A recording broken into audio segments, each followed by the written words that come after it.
सभी मसीही भाई बहनों को यीशु के नाम में शालोम, प्रेज द लॉर्ड, जय मसीह की।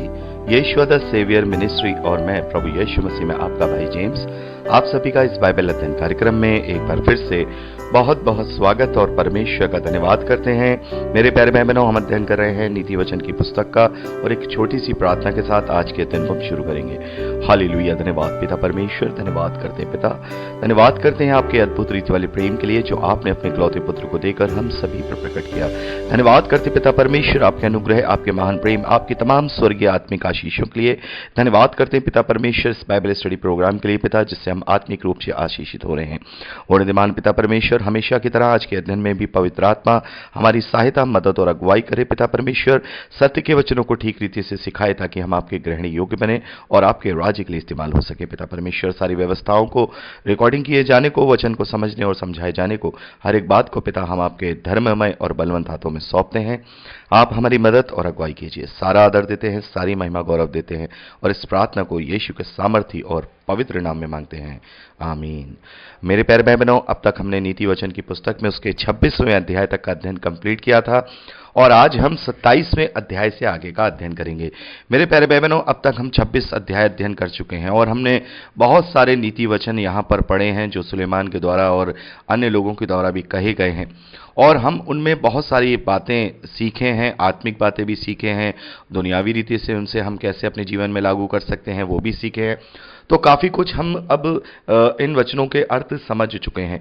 तो 27वें अध्याय को जब हम पढ़ते हैं तो ज़्यादातर वचन इसमें ऐसे हैं जिन्हें या तो हम पूर्व में पढ़ चुके हैं या फिर वो केवल पढ़ने से ही समझ में आ जाते हैं कि यहाँ पर क्या मूल शिक्षा है। तो यहाँ से अब हम 27वें, 28वें और 29वें अध्याय का जो अध्ययन करेंगे वो एक एक वचन के द्वारा नहीं करेंगे। आप इससे कंप्लीट रीडिंग कर लीजिएगा। यहाँ जो इंपॉर्टेंट वचन हैं जिनको हमें डिस्क्राइब करना ज़रूरी है, केवल हम उनके विषय में ही यहाँ पर अध्ययन करेंगे। तो यहाँ 27वें अध्याय से हम पहले वचन से लेकर चौथे वचन तक स्किप करेंगे। आप इसको पढ़ करके ही समझ सकते हैं। हम यहाँ बात करेंगे 5वें और 6ठे वचन की। 5वें और 6ठे वचन में लिखा हुआ है, खुली हुई डांट गुप्त प्रेम से उत्तम है। जो घाव मित्र के हाथ से लगे वह विश्वास योग्य है, परंतु बैरी अधिक चुम्बन करता है। मेरे प्यारे भाई बहनों, इस वचन को पढ़ के भी आप अच्छे से समझने पाए होंगे, लेकिन यहाँ पर हमें थोड़ा सा डिस्क्राइब करने की ज़रूरत है। यहाँ पर इन दोनों वचनों को पढ़ के जो हमें शिक्षा मिलती है वो ये मिलती है कि यदि हम किसी से सचमुच में प्रेम करते हैं या हम सचमुच में उसे अपना मानते हैं या हम उसकी भलाई चाहते हैं, तो यदि कोई व्यक्ति गलत कार्य कर रहा होगा तो हम उसका सपोर्ट नहीं करेंगे, हम उसको बिल्कुल भी सपोर्ट नहीं करेंगे। खुल करके हम साफ बोल देंगे कि नहीं भाई, ये बात सही नहीं है, ये बात गलत है। क्योंकि जो सच्चा मित्र होता है वो आपकी बुराइयों पर पर्दा नहीं डालता, बल्कि आपकी बुराई को आपके सामने प्रकट करता है। तो यहाँ पर जो लिखा है ना, जो घाव मित्र के हाथों से लगे, मतलब घाव का मतलब ये नहीं है कि कोई सचमुच में उसने घायल कर दिया है या कोई बात कर दी है, बल्कि हो सकता है किसी बात को सुनने में हमारा मन दुखी हो जाए। यदि हमारा दोस्त किसी बात पे हमें समझाए तो हमें दुखी कर दे, वो किसी बात से हम गुस्सा हो जाए, नाराज हो जाए, लेकिन फिर भी वो हमारे लिए भलाई चाहता है, इसलिए वो हमें आईना दिखा रहा है। तो सच्चा मित्र हमेशा आईना दिखाएगा। जो आपका अपना होगा वो एकदम खुल के आपको उस बात के लिए डांटेगा, गुपचुप नहीं रहेगा। लेकिन जो बैरी होता है वो हमेशा मीठा मीठा बोलेगा, तारीफें करेगा, आपके गलत काम को सपोर्ट करेगा, उसको आपको बढ़ाने की कोशिश करेगा। तो हमें इस तरीके से अगर कोई जो जैसा नीति वचन में हम पढ़ भी चुके हैं कि जो बुद्धिमान होता है वो डांट उसको प्रिय लगती है, वो उस ताड़ना को अच्छा जानता है, उससे वो सुधरने की कोशिश करता है। तो मेरे प्यारे भाई बहनों, अगर कोई भी व्यक्ति हो हमारे आसपास, हमारे परिवार में, हमारी कलीसिया में या हमारे मित्रों में या फिर कलीग्स में कोई भी ऐसा व्यक्ति है जो विश्वासी है और वो विश्वास में रहते हुए भी अगर वो गलत कुछ कर रहा है तो खुल करके उसके मुंह पर उसकी गलती बताना हमारा कर्तव्य है। यही हमारा सच्चा प्रेम है। यदि हम किसी झेप की वजह से या किसी शर्म की वजह से हम ये सोचेंगे कि नहीं, हमें नहीं बता रहे हैं, तो एक्चुअली में फिर हम उसके बैरी ठहरेंगे। तो फिर कैसे हम अपने प्रेम को प्रकट करेंगे? तो बिल्कुल हमें साफ तौर पर खुल करके बताना चाहिए कि नहीं भाई, आपकी यहाँ पर गलती है और यहाँ पर यह परमेश्वर के विरोध में आपने कार्य किया है और अपने आप को आपको सुधारना चाहिए। तो ये बात हम यहाँ पर अच्छे से समझते हैं। आगे बढ़ते हैं। आगे 7वें वचन से लेकर के 13वें वचन तक इसको आप पढ़ करके ही समझ सकते हैं। यहाँ पर कोई ऐसा स्पेशल बात नहीं है जो आपको समझ में ना आए, लेकिन 14वां वचन यहाँ पर बहुत ही इंपॉर्टेंट है, जो बहुत बार लोग नहीं समझ पाते हैं। यहाँ पर लिखा है, जो भोर को उठकर, यानी कि जो सुबह सुबह उठकर अपने पड़ोसी को ऊंचे शब्द से आशीर्वाद देता है, उसके लिए यह शाप गिना जाता है। तो बहुत बार जो है विश्वासी इस बात को समझ नहीं पाते हैं कि भाई अगर कोई सुबह सुबह उठ के अपने पड़ोसी को ऊंचे शब्द से अगर आशीर्वाद दे रहा है तो उसके लिए वो श्राप क्यों गिना जा रहा है। मेरे प्यारे बहनों, इन शब्दों को आप यहाँ पर देखिए। यहाँ लिखा है, भोर को उठकर सुबह सुबह अपने पड़ोसी को ऊंचे शब्द से आशीर्वाद देता है। ऊंचे शब्द से मतलब जोर जोर से आशीर्वाद दे रहा है, उसके लिए दुआ कर रहा है, या फिर हम दूसरे शब्दों में कहें, उसको वो जता रहा है कि मैं आपके लिए दुआ करता हूं, मैं आपका हितैषी हूं, मैं आपका अच्छा चाहता हूं। तो ये एक तरीके से अपना दिखावा करना है। आप सच में उसकी भलाई नहीं चाहते हैं। यदि सचमुच में प्रेम करते तो गुपचाप, माफ कीजिएगा, गुपचुप में चुपचाप उसके लिए प्रार्थना करते, गुप्त में प्रार्थना करते, अपने प्रतिफल पाने के लिए प्रार्थना नहीं करते। यहां ऊंचे शब्द से जब हम प्रार्थना कर रहे हैं तो उसका मतलब हम ये जता रहे हैं दूसरे को कि देखो मैं तुम्हारा हितैषी हूं, मैं तुम्हारी तरफ हूं, यानी कि अपनी धार्मिकता उस तक प्रकट कर रहे हैं। तो ये बातें दिखावे में आती हैं, ये बातें अपने आप को शो ऑफ करने में आती हैं, इसीलिए ये बात उसके लिए श्राप गिनी जाएगी। सही मायने में अगर हम किसी को आशीर्वाद दें या किसी के लिए प्रार्थना करें तो गुप्त में करें, तब हमारा प्रेम प्रकट होता है। तो इस कारण से यहां पर यह लिखा गया है कि जो सुबह सुबह ऊंचे शब्दों में चिल्ला चिल्ला करके अपने पड़ोसी का या किसी का भी के लिए भी वेल विशर बनता है, तो वो उसके लिए यहां पर जो है श्राप गिना जाता है। यहां लिखा है उसके लिए ये श्राप गिना जाता है। परमेश्वर की दृष्टि में ये घृणित है, ये दिखावा है। आगे बढ़ते हैं मेरे प्यारे बहनों 18वें वचन की ओर। 15वें वचन से लेकर 17वें वचन तक आप स्वयं पढ़ करके इसे समझ सकते हैं।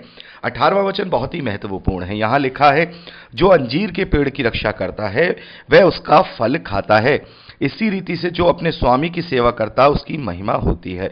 तो मेरे प्यारे बहनों, यहां पर क्या लिखा है, जो अंजीर की पेड़ की रक्षा करता है, अंजीर का पेड़ हो चाहे कोई और बागवानी हो, यदि हम उसकी रक्षा नहीं करेंगे जंगली जानवरों से, चोरों से, तो वो उसकी फसल को चुरा के ले जाएंगे और हमारे हाथ कुछ नहीं लगेगा। ये तो हम साफ तौर पे जानते हैं। और अंजीर जो है, अंजीर धार्मिकता को दर्शाता है। मेरे प्यारे भाई बहनों, इजराइल को अंजीर के पेड़ से जो है कंपेयर किया गया है। परमेश्वर की निज प्रजा को, परमेश्वर के व्यवस्था को अंजीर के पेड़ से कंपेयर किया गया है जब हम पुराने नियम में पढ़ते हैं।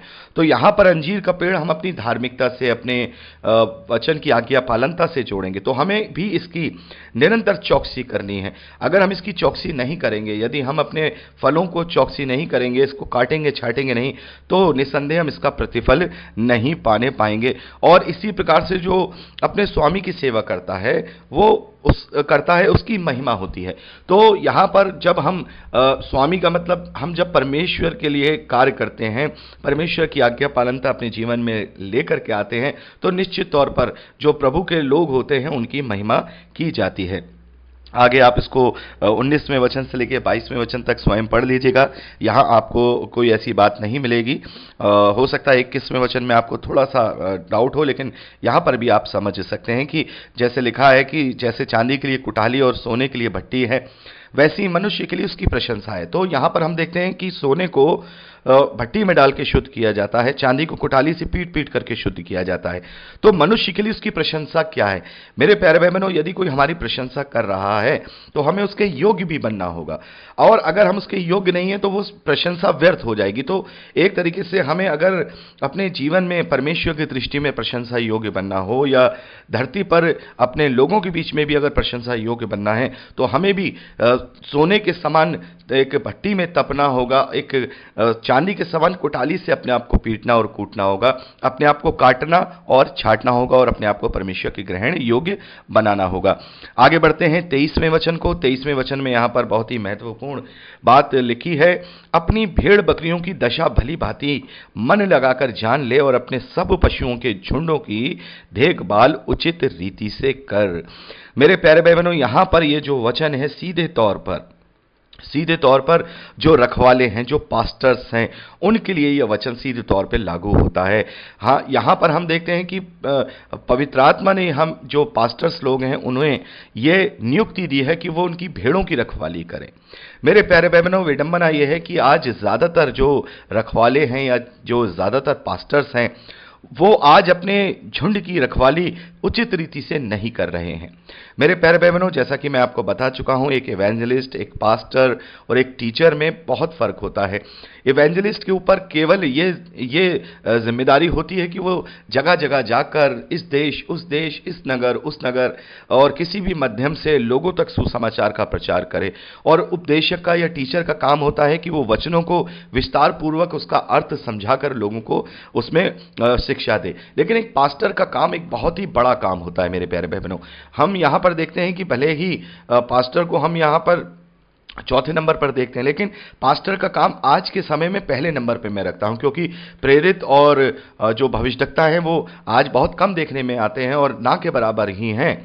और सच्चे, वो भी सच्चे हम नहीं कह सकते कि सही मायने में वो सच्चे हैं, लेकिन पास्टर्स बहुत हैं। तो जैसा आप जानते हैं कि पास्टर के ऊपर जिम्मेदारी एक कलीसिया की होती है। वो एक जगह रहकर, एक स्थान में रहकर के एक जगह लोगों को उनकी आत्मिक रूप से रखवाली करता है।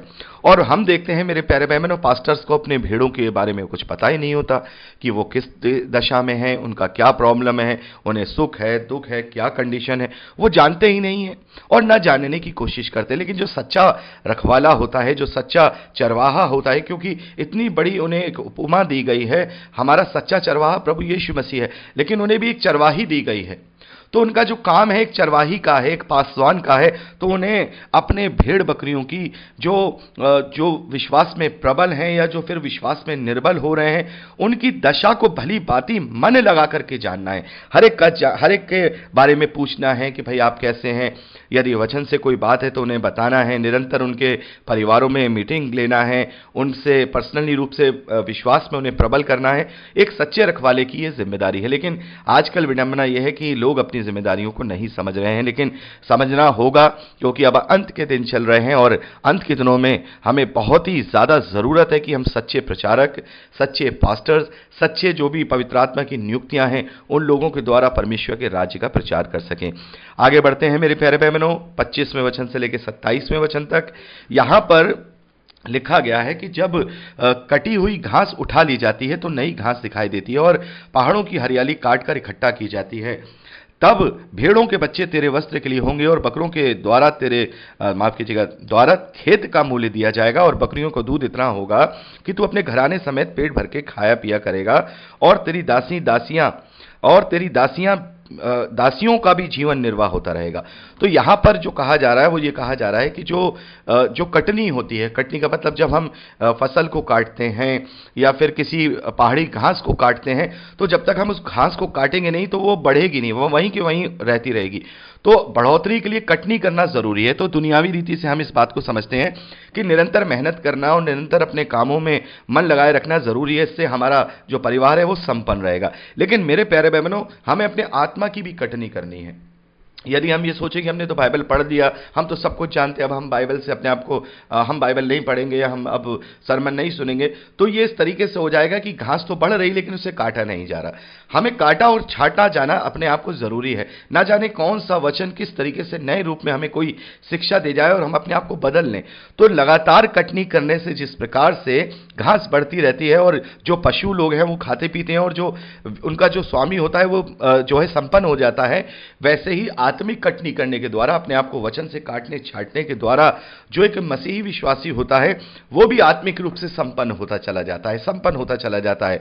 तो ये ना सोचे कि हमें बहुत कुछ आता है या हमें सब कुछ आता है, अब हमने तो पवित्र शास्त्र का अध्ययन पूरा हो गया है, हम तो सब कुछ जानते हैं, अब हमें किसी का वचन सुनने की जरूरत नहीं है, अब हमें संगति अटेंड करने की जरूरत नहीं है, या अब हमें बाइबल खोलने की जरूरत नहीं है। नहीं मेरे प्यारे बहनों, लगातार हमें कटाई करने की जरूरत है, क्योंकि घास क्या होगी, एक के ऊपर एक बढ़ती चली जाएगी और गुच्छा बन जाएगा और उसके अंदर फिर कटीले झाड़े भी उग आएंगे। इसीलिए खेत की या जंगल की या किसी भी चीज की कटाई जरूरी है। वैसे ही अपने हृदय रूपी जो हमारे अंदर संसारिक घास उगती है उसकी भी कटाई छटाई करना वचन के द्वारा बहुत जरूरी है। तो मेरे प्यारे भाई बहनों, इस प्रकार से हमने यहाँ 27वें अध्याय के जो इंपॉर्टेंट और मेन वचन थे उनका यहाँ पर हमने अध्ययन किया है। और हमेशा की तरह मैं एक बार फिर से दोहराऊंगा, यदि इसमें कोई वचन आपको समझ में नहीं आया हो तो आप मुझसे पर्सनली रूप से व्हाट्सएप पर पूछ सकते हैं। मैं आपको या तो व्हाट्सएप पे जवाब दे दूंगा या फिर मैं स्टडी में उसे आगे आने वाली स्टडी में शामिल कर लूंगा।